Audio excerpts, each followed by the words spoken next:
Hi everyone. Today we're going to be reading a really nice book. This book is called Paddington and the Christmas Surprise. Let's begin. Paddington and the Christmas Surprise by Michael Bond. One Christmas, Paddington announced he was taking the Brown family to Barkridge's store to see Santa Claus. "It's very good value," he explained. "Apart from meeting Mr. Claus, there's a sleigh ride through Winter Wonderland, and you get to visit his workshop at the North Pole. We might even see where he makes his marmalade." "I doubt if Santa makes his own marmalade," said Mr. Brown nervously, as Paddington led the way onto the escalator. "It would make all the presents sticky," agreed Jonathan. "Not to mention his beard," added Judy. "Besides, he's much too busy. That's more than you can say for Barkridge's," remarked Mr. Brown gloomily as he brought up the rear. "There's hardly anybody here."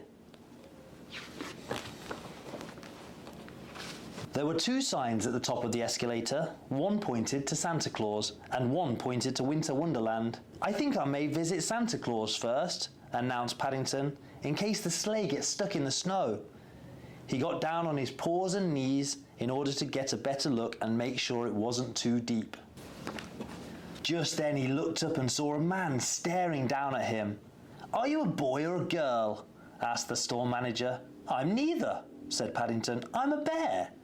"You look more like a large creepy crawly to me," said the man distastefully. "Perhaps you had better come back next year when you've made up your mind." "Come back next year?" repeated Paddington hotly. "But I brought my Christmas list. I thought it would save me postage."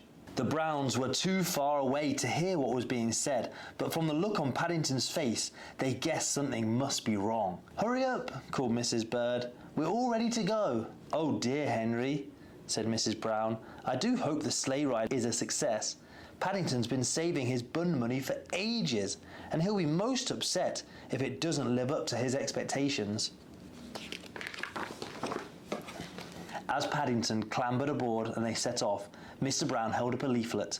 "Listen everybody," he called. "First of all, we go past Santa's winter garden." "I think I prefer Mrs. Bird's window box," said Paddington. The Browns exchanged anxious glances. It didn't seem a very good start to the outing. "How about this one then?" continued Mr. Brown as they turned a corner. "It's the stable where Santa keeps his reindeer." Paddington didn't say anything. From where he was sitting, it looked more like a dog kennel, and the only reindeer he could see was a plastic one that had fallen over in the snow. Next, Mr. Brown pointed to a very tall tower with a flashing light at the top. "That's the lighthouse at the North Pole," he said. "It's there to make sure Santa arrives back home safe and sound after he delivers all his presents." Paddington gave it a hard stare. "I think there must be a wire loose, Mr. Brown," he exclaimed. "The light keeps going on and off." "Lighthouses are supposed to flash," broke in Jonathan. "They all send out a different signal so that people know exactly what they are." But Paddington wasn't listening. He was counting the number of buns it had taken to pay for this outing. Now this might be more interesting. Mr. Brown tried to strike a cheerful note as they drew nearer to a big house with mechanical figures moving behind every window. "We're about to enter Santa's workshop. Look at the elves," called Judy. She turned round in order to explain elves to Paddington, but as she did, she gave a cry of alarm, for he was nowhere to be seen.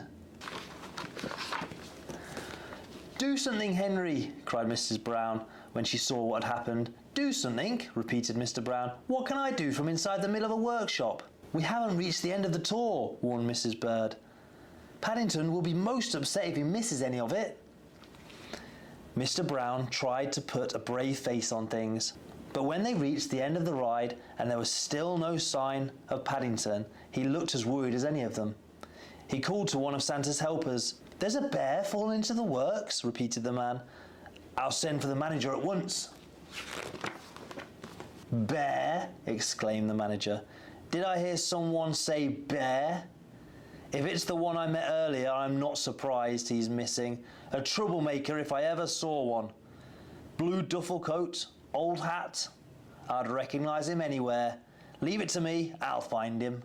We're certainly not going until you have, warned Mrs. Bird. And what's more, if I know that bear, he'll be wanting his money back.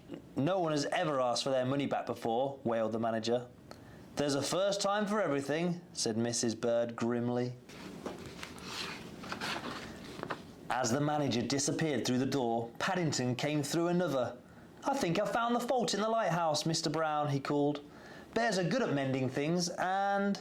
But before he had a chance to finish, there was a loud bang from somewhere inside Santa's workshop, and all the lights went out. Where is he? Shouted the manager. Where is he? I'll give him a present he won't forget in a hurry. Mrs. Bird took a firm grip of her umbrella. Come along, everyone, she called. I think we've had enough wonders for one day.